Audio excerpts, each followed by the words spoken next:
Fact number 3, she was only 22 when she led the crowd at the March on Washington with "We Shall Overcome."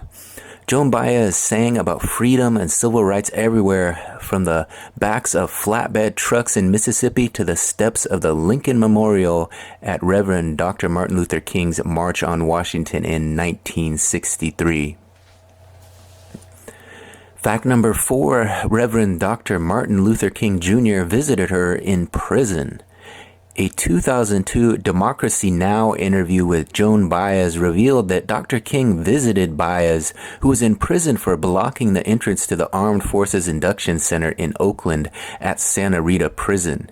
He spent an hour with the singer and gave an impromptu speech later to a group of demonstrators outside the prison.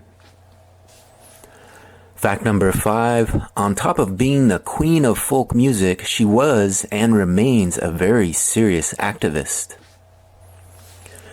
Joan Baez left her footprint on many major civil rights movements in the 60s.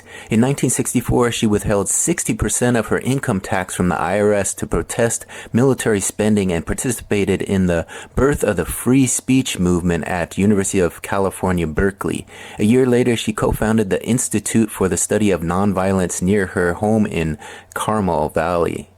In 1966, Joan Baez stood in the fields alongside Cesar Chavez and migrant farm workers striking for fair wages and opposed capital punishment at San Quentin during a Christmas vigil. In 1968, she recorded an album of country standards for her then-husband, David Harris. He was later taken into custody by federal marshals in July of 1969 and imprisoned for 20 months for refusing induction and organizing draft resistance against the Vietnam War. As the war escalated, Joan traveled to Hanoi with the U.S.-based Liaison Committee and helped establish Amnesty International on the West Coast.